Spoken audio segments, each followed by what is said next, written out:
I lied. We're going to do Southeast Asia before we go to Europe. Southeast Asia's situation is a product of what started World War II in the Pacific. The Japanese take French Indochina. The American OSS, our pre-CIA, helps train the Viet Minh to fight the Japanese in a guerrilla war.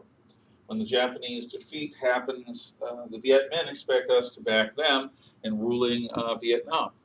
But instead, the French demand, since they lost World War II, their egos are so fragile, the French demand that they get Indochina back. And the French march in. We don't stop them.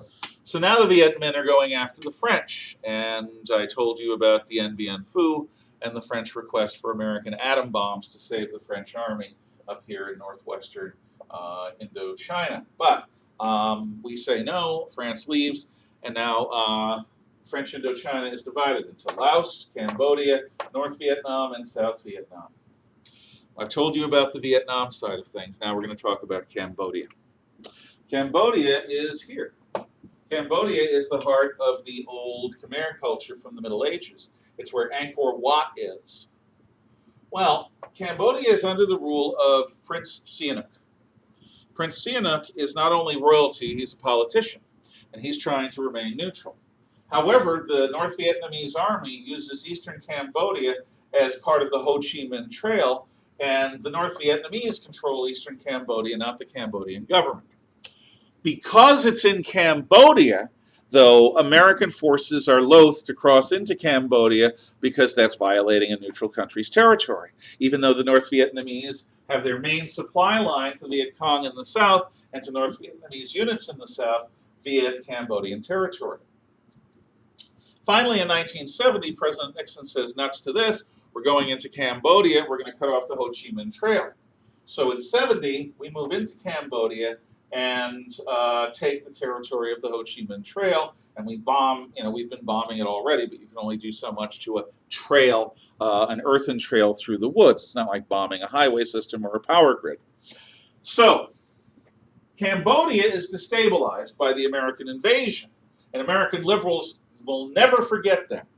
I strongly encourage you to see the entire movie, The Killing Fields, which is about what happens in Cambodia. If we were in class together, you would see it all.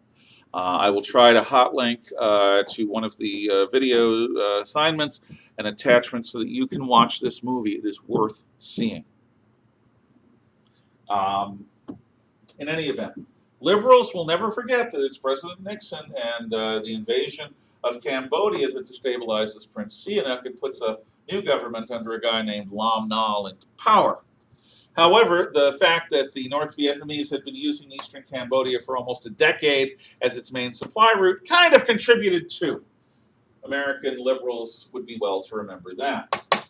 By 1975, the Khmer Rouge, which is the communist Cambodian revolutionary organization under a leader named Pol Pot, within months of our retreat from Saigon and the defeat of America and its South Vietnamese ally in the end of the Vietnam War, is now in the process of investing the city of Phnom Penh, the capital of Cambodia.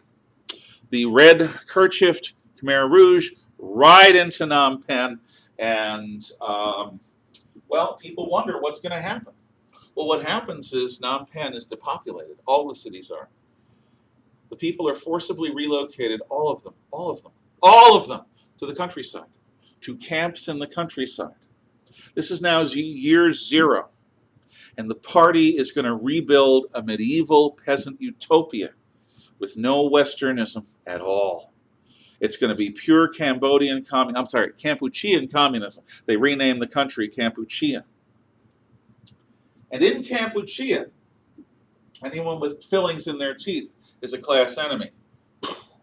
In Kampuchea, anyone who speaks a foreign language is a class enemy. In Kampuchea, anyone with an advanced degree, engineering, agriculture. In Kampuchea, anyone who worked with Westerners is a class enemy. Speaking a foreign language, understanding math, wearing eyeglasses, class enemy. In the Killing Fields of Kampuchea from 1975 through 1979, a country of 3 million people lost about 1.5 million murdered. The Khmer Rouge in the Killing Fields of Kampuchea did not kill more people than Mao Zedong. They killed a higher proportion of their population than Mao Zedong, though. They killed the same proportion of Cambodia's population that the Black Death killed in Europe. This was genocide. And the North Vietnamese army, now the Vietnamese army, actually are the good guys in this story. In 1979, they ride in and stop this nonsense, and Cambodia becomes a colony of Vietnam under communism, which is bad, but it's not the Killing Fields of Kampuchea bad. That is worse. That is genocidal worse. And by the way, genocide is not simply limited to the Killing Fields of Cambodia in the 1970s. In the 1990s, near Lake Victoria, the microstates of Rwanda and Burundi. In Rwanda, there are two tribes that have lived in symbiosis for hundreds of years.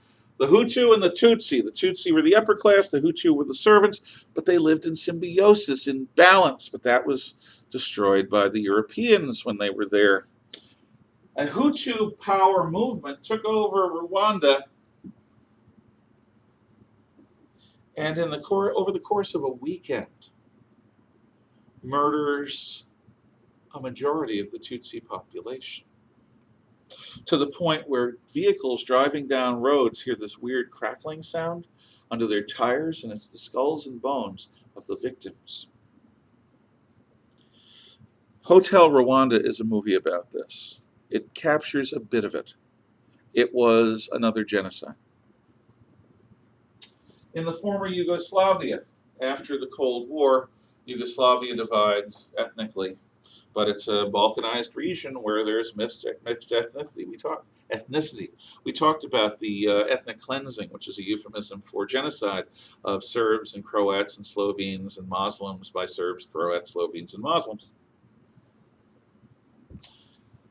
In the Darfur region of Sudan, the black African population, who is not Muslim, has been for the last 15 years or more under the heel of the Arab government in Khartoum, and they are using food and everything else that they can as a weapon to depopulate Darfur.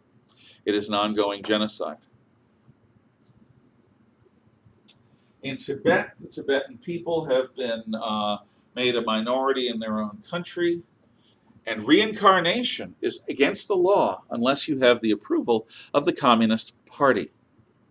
That means that the next Dalai Lama, when the current Dalai Lama dies, will be chosen by the Chinese Communist Party, because only their reincarnation is permitted. They outlaw reincarnation without party approval and the right paperwork. The ethnicity in Tibet is not being mass murdered exactly, it's simply being eclipsed. The Uyghurs, on the other hand, and the other Muslims in Xinjiang, up here, well, they're being killed. Mass murder. Uyghurs, during the current COVID-19 crisis, have been used as slave labor. And like the Nazis used slave labor, the lifespan of the slaves is numbered in months, not years. Unfortunately, the sentiment after the Holocaust, never again, is not true. In large part because the only thing that would stop the Chinese Communist Party and its genocidal ways is losing a war to the United States or being overthrown by its own people. The only thing that would stop the massacres in Darfur would be troops. The only thing that stopped Treblinka and Auschwitz were troops. Intervention, warfare, fighting a little war now to prevent a big tragedy or a big war later. And who wants to do that?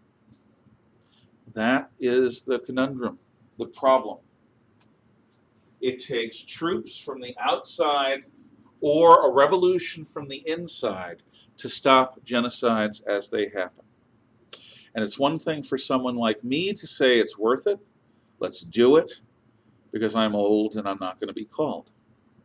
Oh, my life might be changed, especially if we lose the war, but it's not the same as if I'm 18 years old and raring to put on a uniform and go myself. But you've got to understand, economic sanctions do not stop these things, because the economic hardships are not felt by the torturers, they are passed on to the tortured. The only thing that stops genocide is war against the genocidal murderers. And war is as serious as it gets. Now we'll turn to Europe in the next video.